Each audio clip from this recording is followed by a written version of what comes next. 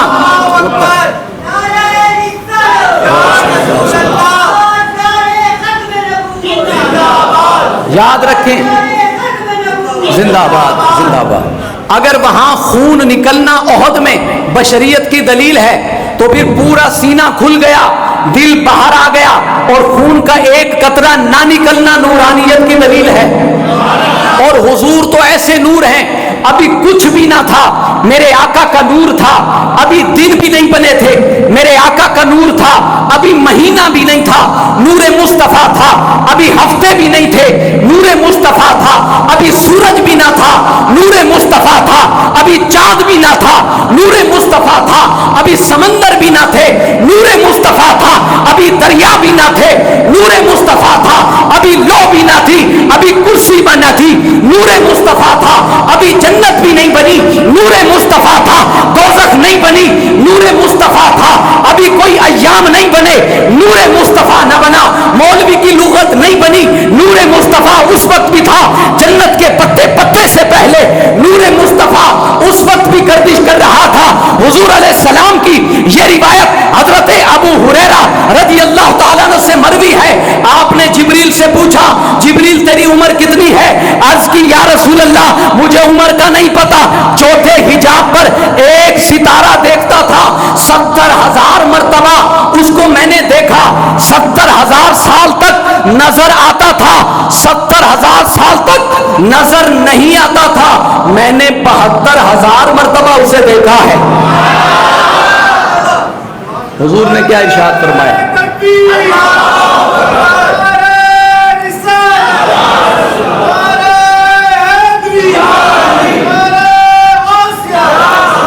میرے آقا نے کیا ارشاد فرمایا؟ جبریل علیہ السلام کو اپنا امامہ اوپر کیا، حضور علیہ السلام نے ارشاد فرمایا واللہ انا ذالک الکوکب۔ سیرت حلبیہ میں یہ روایت موجود ہے جو میں نے ابھی آپ کو سنائی ہے۔ وہ لکھتے ہیں حضور نے فرمایا جبریل یہ ستارہ میں ہی تھا۔ جبریل کو بھی نہیں پتا کہ اس کی اپنی عمر کتنی ہے، تو اندازہ حضور نے بتایا، تو جبریل کو بھی میرے آقا کی عمر کا نہیں پتا، جس کو اپنی عمر کا نہیں پتا وہ حضور سے عرض کر رہا ہے، اللہ ہی جانتا ہے کہ کب سے پیدا کیا گیا، لیکن یہ بات تو طے ہے کہ جبریل سے پہلے حضور کا نور تھا، ہر ماہ و سال سے پہلے حضور کا نور تھا، ہر فرشتے سے پہلے حضور کا نور تھا، ہر نبی سے پہلے میرے آقا کا نور تھا، ہر ولی سے پہلے میرے آقا کا نور تھا، ہر امام سے پہلے میرے آقا کا نور تھا۔ الغرض ابھی تمام انسانوں کے والد حضرت آدم بھی پیدا نہیں ہوئے تھے، میرے آقا کا نور اس وقت بھی چمک رہا تھا۔ یہ حدیث بھی مولانا تھانوی صاحب نے لکھی ہے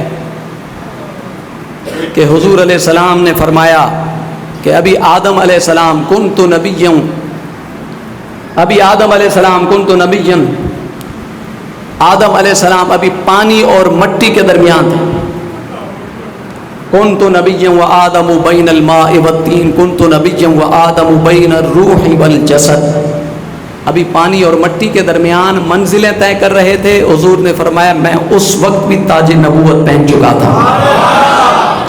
آج کل کے مولویوں کے میلاد پر بھی میں حیران ہوتا ہوں، پہلے یہ بیان کریں گے کہ حضور پیدا ہوئے، یہ میں نے تھانوی صاحب کی کتاب سے آپ کو دکھایا ہے نا، جب حضور پیدا ہوئے زمین روشن ہوگی کہ نہیں، یہ انہوں نے لکھا ہے، بعد میں بھی دکھاؤں گا۔ انہوں نے لکھا ہے کہ حضور کے پیدا ہوتے ہی پوری دنیا آپ کے نور سے منور ہو گئی، یہ انہوں نے لکھا ہے۔ اور بھی بہت ساری باتیں لکھی ہیں، اور پھر تھوڑی دیر میں کہیں گے 40 سال تک حضور کو پتہ ہی نہیں تھا۔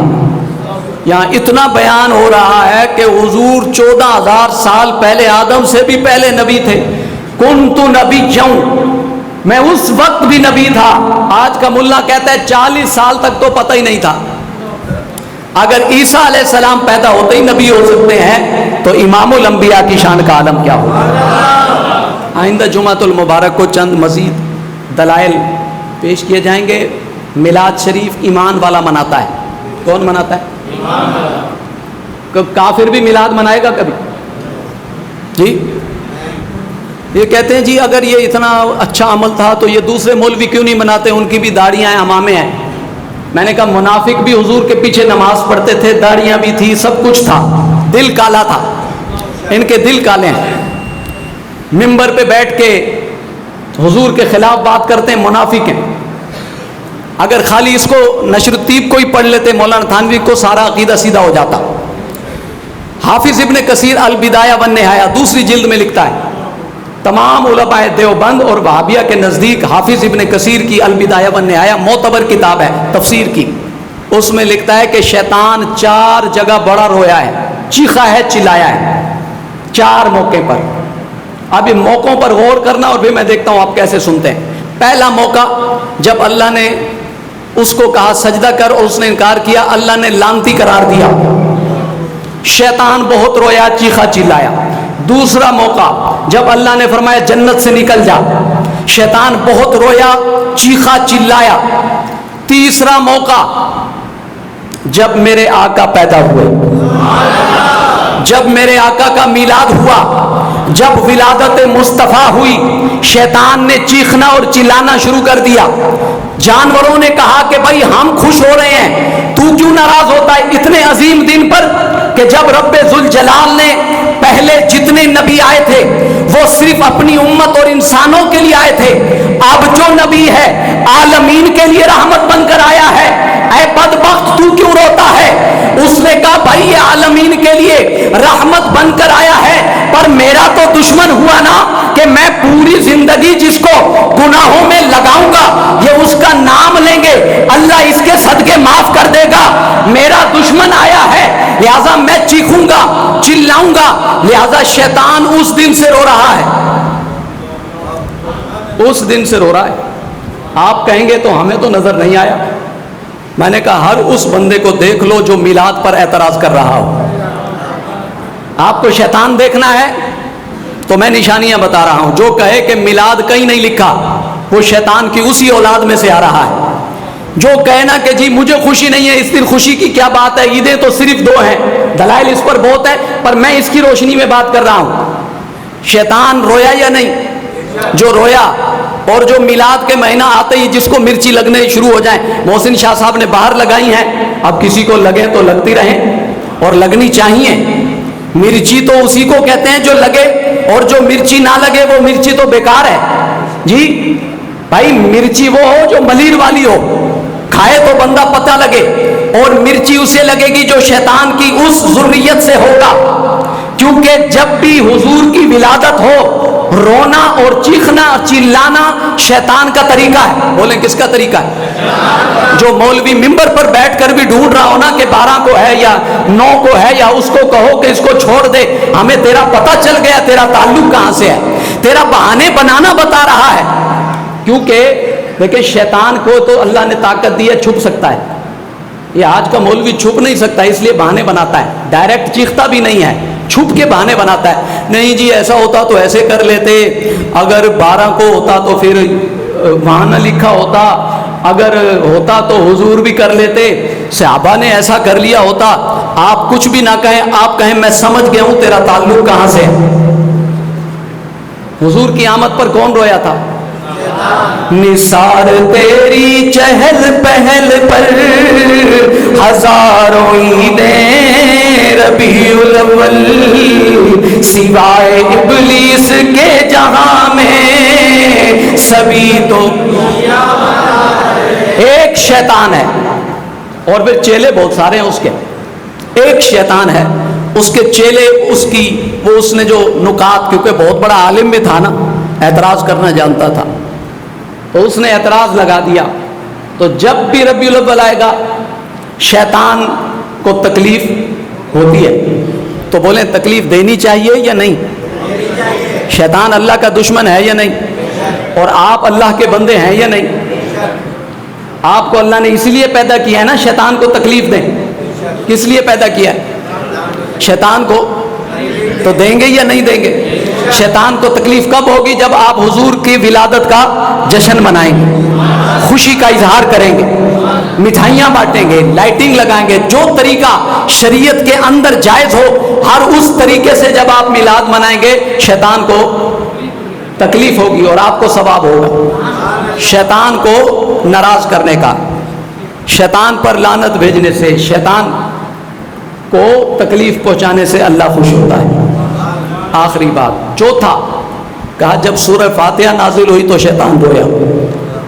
حضور پیدا ہوئے تو رویا، پھر کچھ دن سکون پایا، پھر اوپر سے فاتحہ بھی آ گئی۔ آج کل کے شیطانوں کو دیکھو، فاتحہ نہیں لگنے دیں گے بھائی، فاتحہ نہیں، فاتحہ لگ گئی ہے ہم نہیں کھائیں گے۔ ہم نے کہا ہمیں پہلے ہی پتہ چل چکا ہے کہ شیطان کو فاتحہ سے بڑی چڑ ہے۔ وہ رویا تھا جس دن فاتحہ نازل ہوئی تھی۔ جس دن فاتحہ نازل ہوئی تھی کون روتا ہے؟ زور سے۔ اور جس دن میلاد مصطفیٰ ہو کس کو تکلیف ہوئی تھی؟ زور سے۔ اب میں اگلے جمعے آپ کو سناؤں گا میلاد کی برکتیں کیا ہیں. اور اعتراضات بھی کچھ اتنی ہمت مجھ میں ہے نہیں، ویسے انہوں نے بدبختی کی ہے جنہوں نے اپنی مسجد کے دروازے پر لکھ کر لگایا، تو انہوں نے پہلے بھی پوسٹر چھاپے تھے، پر ہمارا یہ طریقہ نہیں ہے. ہم اپنی مسجد میں بیٹھ کر صرف اپنے لوگوں کی ہی اصلاح کر سکتے ہیں. اللہ تعالی ہمیں فتنہ پروری سے محفوظ فرمائے. اور اگر یہ ملا آج کل کے یہ جو وہابی ہیں نا، جن کی یہ مسجد ہے، ان کے امام ہے صدیق حسن خان بھوپالی، اس کی کتاب ہے الشمامۃ العنبریہ، اس میں انہوں نے لکھا ہے کہ میلاد شریف ولادت مصطفیٰ اللہ کی نعمتوں میں سے سب سے بڑی نعمت ہے. اگلا جملہ سنیے، کہتے ہیں جو اس نعمت کی خوشی نہ کرے وہ پکا گمراہ اور کافر ہے. پترو ابھی تو میں نے کافر نہیں کہا، تمہارے والد صاحب تو تمہیں کافر بھی بنا کر چلے گئے کہ جو بھی میلاد کی خوشی کا انکار کرے گا. صدیق حسن خان بھوپالی الشمامۃ العنبریہ میں لکھ کر چلے گئے کہ جو بھی میلاد کرے گا مومن ہے، جو میلاد کا انکار کرے وہ اللہ کی سب سے بڑی نعمت مصطفیٰ کی ولادت کی خوشی کا انکار کر کے اللہ کی ناشکری کر رہا ہے، اور ناشکری کرنے والا، انکار کرنے والا کافر ہوتا ہے. یہ تو وہ لکھ کر چلے گئے. اللہ تعالیٰ آپ سب کو برکتیں عطا فرمائے.